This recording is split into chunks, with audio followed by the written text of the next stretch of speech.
इस कार्यक्रम की पुण्यार्चक हैं श्री राजकमल, अनीता, आदित्य, आकांक्षा सरावगी, शुभम, प्राची, रियाज जैन, ग्रीन पार्क, दिल्ली। जैनम जयतु शासनम विश्व कल्याण कारकम। धर्म स्नेही सत श्रद्धालु, यहाँ पर उपस्थित आप सभी भव्य वर पुंडरीक पुण्यात्मा महानुभाव, आचार्य भगवान श्री समंतभद्र स्वामी द्वारा विरचित रत्न करंडक श्रावकाचार की वाचना में विगत दिवस दिग्व्रत के अतिचारों के संबंध में चर्चा कर रहे थे। पूर्व में दिग्व्रत का स्वरूप समझा, उसकी विशेषताएं देखी, उसके फल के बारे में जाना। अतिचार किसी भी व्रत का एक देश खंडित होना अथवा व्रत में किंचित दोष लगना होता है। इसके उपरांत आचार्य महोदय गुणव्रत के द्वितीय व्रत, जिसका नाम है अनर्थदंड व्रती व्रत, इसके संबंध में चर्चा करते हैं। क्या है अनर्थदंड व्रती व्रत? क्या अनर्थदंड व्रती व्रत भी कोई व्रत होता है? ये तो समझदार प्राणियों का कर्तव्य होता है। इसको भी व्रत की संज्ञा दी जा सकती है क्या? प्रारंभ में जो कोई व्यक्ति प्राणी बड़े बड़े कार्य नहीं कर पाता है तो उन्हें छोटे कार्यों से वंचित नहीं किया जाता। छोटे कार्यों की प्रेरणा देकर के छोटे कार्य संपन्न करा के उस व्यक्ति को बड़े कार्य करने की योग्यता प्रदान की जाती है। लघुता से ही प्रभुता से साक्षात्कार होता है। प्रथम सोपान पर चरण रखने वाला व्यक्ति अंतिम सोपान तक अपने चरण स्थापित कर लेता है, फिर वे सोपान और उसके चरण दोनों पूजनीय, आदरणीय, प्रशंसनीय, श्लाघनीय और पथ प्रदर्शक बन जाते हैं। यहाँ पर भी आचार्य महोदय श्रावक के अणुव्रत छोटे से व्रतों का कथन कर रहे हैं। इनको व्रतों की संज्ञा दे रहे हैं। जैसे कोई निर्धन अपने बेटे को कहता है राजा बेटा, तो वह राजा बेटा नहीं है, किंतु वह निरंतर कहता रहेगा राजा बेटा मेरा राजा बेटा, इतना बड़ा बेटा, ऐसा काम करेगा, ऐसा काम करेगा।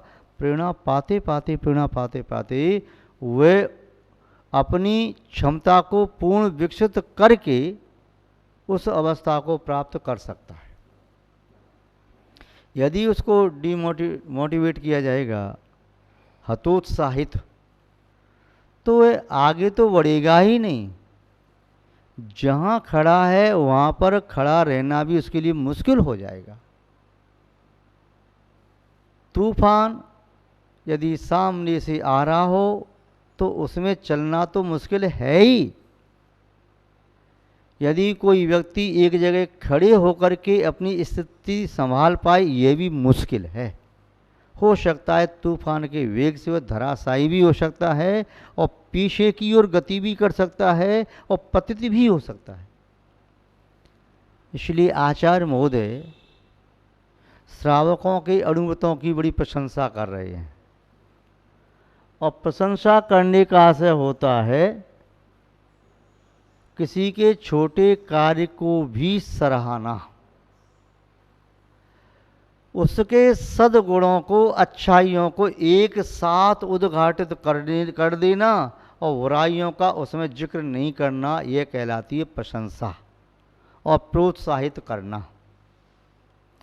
जैसे प्रथम दिवस स्कूल में पढ़ने के लिए गया विद्यार्थी कदाचित वर्णमाला याद करके आता है, आकार से लेकर के हकार पर्यंत 64 स्वर याद करके आता है, 27 स्वर, 33 व्यंजन, 4 योग वहा, 64 जो अक्षर इनको याद करके आता है, तो उसके माता पिता, अभिभावक, भाई बंधु उसको तो वाह क्या पढ़ के आया, मेरा बेटा विद्वान बनेगा।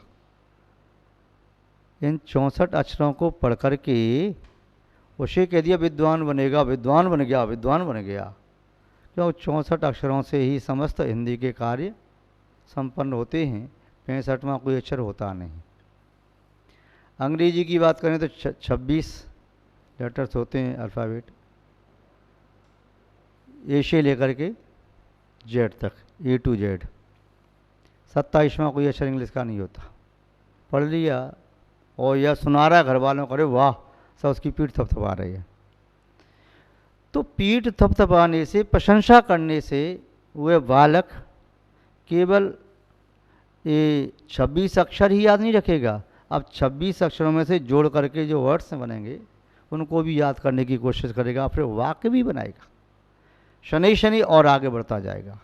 ऐसे ही आचार्य महोदय सबसे पहले उसे हिंसा से विरक्त करते हैं, अहिंसा का उपदेश देते हैं, उससे पूछते हैं क्या तुम अपनी आत्मा की रक्षा चाहते हो? हाँ, क्यों नहीं चाहते, सब लोग चाहते हैं, हम भी चाहते हैं।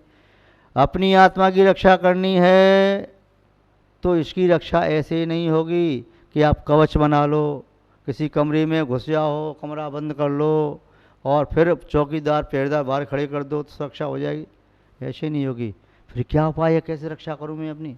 मुझे तो शरीर से भी अभी राग है, वो शावक कहता हूँ शरीर से भी राग है, परिवार से भी राग है, आत्मा से राग है। आत्मा तो राग इसलिए शरीर के अंदर है, वैसे जानी नहीं आत्मा मैंने, मैं क्या करूँ? अपने जीवंत शरीर की रक्षा करना चाहते हो तो किसी के जीवंत शरीर को मारना नहीं मारोगे तो तुम्हारी रक्षा हो जाएगी। तुमने किसी के जीवन शरीर का घात किया तो तुम्हारे शरीर का घात होगा, चाहे आज हो, चाहे कल हो, चाहे अब हो, चाहे तब हो। सच जिनेंद्र भगवान के वाक्य कभी भी कहीं भी किसी भी परिस्थिति में अन्यथा होते ही नहीं है। सूक्ष्म जिनोदितम तत्व हेतुर्भिन्नैव हन्यते आज्ञा सिद्धंतु तदग्राह्यम नान्यथा वादिनोजना। जिनेंद्र भगवान कभी अन्यथावादी नहीं होते, उनका तत्व बड़ा सूक्ष्म है, जिनेंद्र भगवान के द्वारा कहा गया है, हेतुओं के द्वारा खंडित नहीं हो सकता।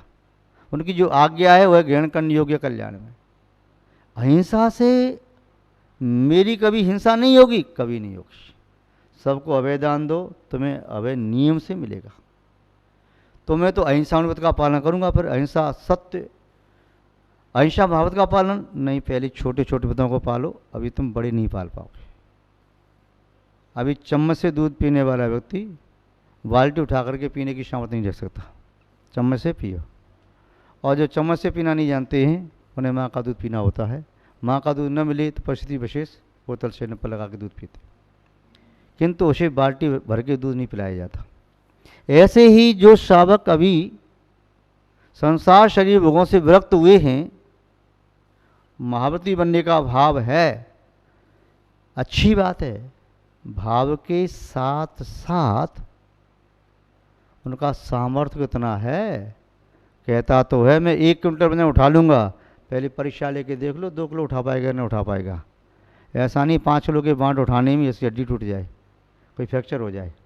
इसलिए सावकों के लिए आचार्य महोदय कह रहे हैं पहले अणुव्रतों को स्वीकार करो। अहिंसा व्रत का पालन करूँगा, अपनी रक्षा मुझे करनी है। तुम चाहते हो कि तुम्हें कोई ठगे नहीं, झूठ ना बोले, हाँ चाहता तो हूँ, तो झूठ बोलना छोड़ दो, चलो ठीक है। तुम चाहते हो तुम्हारी कोई चोरी ना करे, हाँ चाहता तो हूँ, तो तुम चोरी करना छोड़ दो। तुम चाहते हो तुम्हारे साथ कोई वध सलूकी न की जाए, वध व्यवहार न किया जाए, चाहता तो हूँ, तो अपने व्यवहार को सुधार लो। तुम चाहते हो तुम्हारी वस्तु कोई छीने नहीं, तुम्हारे धन पर कोई दूसरा अधिकार न करे, हाँ चाहता तो हूँ, तो संकल्प ले लो तुम किसी दूसरे की वस्तु पर अधिकार नहीं जमाओगे। अपनी मर्यादा कर लो, मुझे इतना चाहिए, इससे ज़्यादा मुझे नहीं चाहिए, और त्याग करो। इसके अलावा तुम चाहते हो मुझे अनावश्यक पाप न लगे, चाहता तो हूँ। तुमने दुकान से कोई सामान खरीदा, जितना खरीदा है उतने के पेमेंट करना चाहते हो ना, ऐसा तो नहीं चाहते कि मुझे सबका पेमेंट करना पड़े। कल एक सज्जन आई, महाराज मैंने बिजली लाई महीने में 3,000 रुपये की, मेरे पास बिल आ गया 1,30,000 रुपये का, क्या करूँ मैं? आज नहीं जलाई तुमने, कभी किसी बम में चोरी की होगी, उसका तुम्हें बिल चुकाना पड़ रहा है। इसका आशय ये हुआ कि तुम अनावश्यक को छोड़ो। जब कहीं विदेशों में दूर दराज तुम जाना नहीं चाहते, अभी स्वर्ग में ज्योतिष गृहों के पास, सिद्धालय में, तक्षनाली के बाहर, ढाई द्वीप के बाहर, या भरत क्षेत्र या जमुद्र के बाहर जाना ही नहीं तुम अभी शरीर से, उसका त्याग कर दो। दिग्व्रत आपका हो जाएगा, आपको पुण्य लगेगा, उस स्वाप से बच गए आप, तब तो ठीक है। तो आचार्य महोदय उस श्रावक को शनई शनई उस संसार के पाप के गर्त की फील्ड जो है उस क्षेत्र से निकाल करके इस धर्म के क्षेत्र में ला रहे हैं, शनई शनि ला रहे हैं, एक एक कदम बढ़ाते बढ़ाते। जैसे माँ अपने बेटे की उंगली पकड़ के धीमे धीमे धीमे धीमे चलाना सिखाती है। पहले अपने घर के आंगन में 3 पहिए की गाड़ी लेकर के वो आंगन के बाहर चलाता है, थोड़ा सा अपने घर के सामने। उसके बाद थोड़ा और बड़ा होता है तो वह चलता है, पहिए को 3 पहिए गाड़ी छोड़ देता है, फिर चलना प्रारंभ कर देता है पैदल या साइकिल से। फिर थोड़ा सा और अपना एरिया बढ़ाता है, फिर वह गाड़ी लेता है, चलाता है। तो उसे माँ की उंगली नहीं चाहिए, अभी 3 पहिए गाड़ी भी नहीं चाहिए, छोटी वाली साइकिल भी नहीं चाहिए, अब तो वह वाहन हो जा रहा है। ऐसे ही आचार्य महोदय शनई शनई लघु व्रतों को दे करके, कौन से व्रत हैं? अणु से छोटा कुछ होता ही नहीं, इसलिए इनसे छोटे कोई व्रत होते ही नहीं। इसलिए कह रहे हैं कल्याण करना है तो कम से कम इन छोटे व्रतों को तो ले लो। ये मध्यम व्रत नहीं है, मध्यम से ऊपर वाले नहीं है, मध्यम से छोटे वाले नहीं है, ये तो सबसे छोटे वाले व्रत है, जिसका नाम है अणुव्रत। इन 5 अणुव्रतों को पालन करने के लिए फिर क्या करना है? इन अणुव्रतों के भी गुण होते हैं। जैसे कोई व्यापारी अपने व्यापार को बढ़ाता है, किसान अपनी खेती में और अच्छी फसल प्रयास करता है, उद्योगपति अपनी फैक्ट्री में अच्छा माल तैयार हो प्रयास करता है, तो इसी प्रकार एक अणुव्रती भी प्रयास करता है मेरे अणुव्रतों में वृद्धि कैसे हो। तो अणुव्रतों में वृद्धि करने के लिए 3 गुणव्रत होते हैं, जिनके माध्यम से अणुव्रतों में वृद्धि होती है। दिग्व्रत, अनर्थ दंड व्रति व्रत और भोगो भोग परिमाण। आचार्य महोदय ने 3 कहे, रत्नकंडक साहब का 4 के अनुसार। दिग्व्रत के बारे में देख लिया। अब निष्प्रयोजन, आप तो जानते हैं, कहावत है, अरे भैया बिना स्वार्थ के तो कोई किसी को पानी तक नहीं पिलाता, बिना स्वार्थ के तो कोई किसी को फूटी आंख नहीं सुहाता, बिना स्वार्थ के तो कोई कुछ भी काम नहीं करता। अन्य भी कहावत है, अलग अलग देहातों की, ग्रामीण क्षेत्रों की, शहरी क्षेत्रों की, सबकी कहावत अलग अलग होती है, उनकी भाषा अलग अलग होती है। तो इतना समझ लो कि निष्प्रयोजन काम करते हो तुम तो तुम्हारे परिवार वाले अभिभावक टोक देते हैं। बालक खाट पर बैठा था, बैठ बैठे पैर हिला रहा है, क्यों, क्या बात है, शांति नहीं बैठ सकता, क्यों हिला पैर? अब बालक नहीं कह सकता मेरा पैर हिलाने का प्रयोजन क्या है।